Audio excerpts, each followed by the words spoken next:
வணக்கம் நண்பர்களே, குரு வாழ்க குருவே துணை.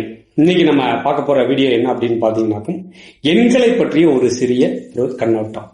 எண்கள் நமக்கு எப்படி வேலை செய்கிறது, இந்த எண்கள் மூலமாக நம்ம அடுத்த கட்ட வளர்ச்சியை அடைய முடியுமா முடியாதா அப்படின்றத பத்தி இன்னைக்கு நம்ம பார்க்க போறோம். அதாவது இன்னைக்கு நம்ம பார்க்க போகக்கூடிய எண்கள் அப்படின்னு பார்க்கும்போது இந்த நம்பர் யார் யார் வைத்திருக்கிறார்களோ எந்த இடத்துல வருகிறதோ அதை சார்ந்த பிரச்சனைகளை கொடுக்கக்கூடிய எண்ணாகத்தான் இந்த நம்பர் இருக்கிறது.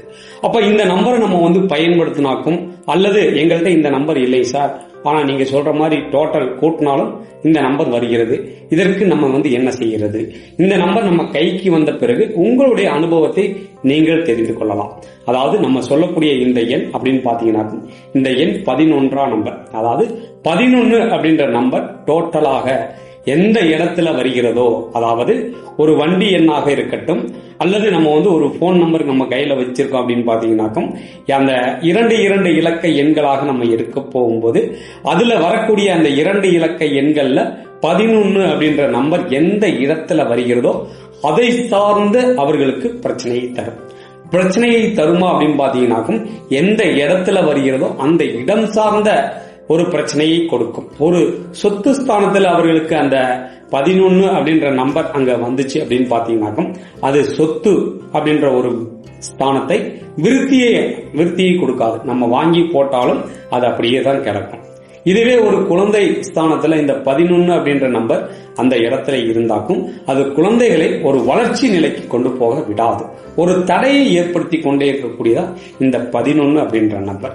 அப்ப இந்த 11 அப்படின்ற நம்பர் நம்ம ஒரு வண்டியில நம்ம வச்சிருக்கோம் அப்படின்னு பாத்தீங்கன்னா அந்த வண்டி முதல்ல டோட்டலாக இருந்தாலும் சரி, கூட்டி வரக்கூடிய டோட்டலாக இருந்தாலும் சரி, இல்ல 2 எண்களாக நம்ம எடுக்கும் போது அந்த 11 அப்படின்ற நம்பர் வந்தாலும் அங்க அந்த மாதிரிதான் பிரச்சனையை கொடுக்கும். அப்ப 1103 அப்படின்ற ஒரு வண்டி யாராவது வைத்திருக்கார் அப்படின்னு பாத்தீங்கன்னா அந்த வண்டி வந்த பிறகு முதல் ஓனராக இருக்கும் பட்சத்தில் அவர்களுக்கு ஒரு விருத்தி இருக்காது.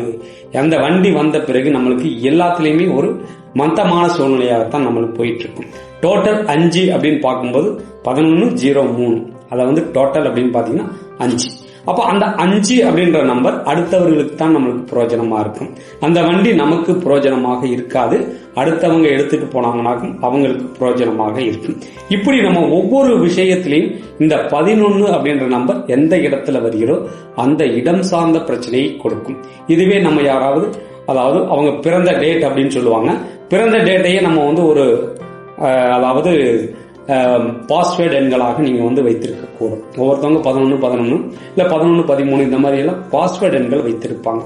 அப்ப அந்த பாஸ்வேர்டு எண்கள் ஒரு ஏடிஎம் பின் நம்பராக நீங்க பயன்படுத்துறீங்க அப்படின்னாக்கும் அந்த பணம் அப்படின்ற ஒரு விஷயம் எடுத்தாலும் அங்க நம்மளுக்கு பிரயோஜனமாக இருக்காது. அப்ப அதுல வரக்கூடிய எண்களை டோட்டல் பண்ணும்போது அதுலயும் அந்த 11 வருது அப்படின்னு பாத்தீங்கன்னாக்கும் அதுவும் அங்க சிறப்பு இருக்காது. ஒருத்தவங்க 0083 அப்படின்னு போட்டாலும் அதுல டோட்டல் அப்படின்றது 11 தான் வரும். அப்ப அந்த 11 அப்படின்ற நம்பர் எந்த இடத்துல வருகிறதோ அந்த இடம் சார்ந்த பிரச்சனையை அங்க கொடுக்கும். பிரச்சனை அப்படின்னு பாத்தீங்கன்னாலும் அதை மந்தமாக்கும், அடுத்த கட்ட வளர்ச்சி அப்படின்றத அதை தடைப்படுத்தி கொண்டே இருக்கும். இப்படி ஒவ்வொரு விஷயத்திலையும் இந்த 11 அப்படின்ற நம்பர் அங்க பிரச்சனையை கொடுக்கும். அப்ப இந்த நம்பர்களை நம்ம எடுத்து ஒதுக்கி வச்சுட்டு நம்மளுடைய ஜாதகத்தை வைத்துதான் இந்த எண்களை எல்லாம் நம்ம முதல்ல தேர்ந்தெடுக்கணும். ஏதோ ஒரு நம்பர் நம்ம எடுத்தோம் அதை பயன்படுத்துறோம் அப்படின்னாக்கும் அங்க வேலை செய்யாது. நம்முடைய ஜாதகத்தை நாம் எடுத்து அதில் இருக்கக்கூடிய கிரக நிலைகளை ஆய்வு செய்து அதன் பிறகு உங்களுக்கு எண்களாக நம்ம கன்வெர்ட் பண்ணி கொடுப்போம். அதாவது நீங்க ஒரு கோயிலுக்கு போக சொன்னா நீங்க ஒரு முறை போவீங்க, 2 முறை போவீங்க, அதோட நம்ம விட்டுருவோம். அதுவே உங்களுக்கு ஒரு போன் நம்பராக நம்ம கன்வெர்ட் பண்ணி கொடுக்கும் போது இந்த போன் நம்பர் உங்களுக்கு வேலை செய்யும். காரணம் என்ன அப்படின்னாக்கும் நம்ம சும்மாவே இருந்தாலும் போன் வரக்கூடிய போன் அந்த நம்பர்ல வரும்போது அந்த நம்பர் அது ஆக்டிவேட் ஆகும். திரும்பி நம்ம அந்த நம்பர்ல புது நம்பர்ல எடுத்து நம்ம பேசும்போது அந்த புதிய எண்கள் அப்படின்னு பார்க்கும்போது அது வேலை செய்ய ஆரம்பிக்கும்.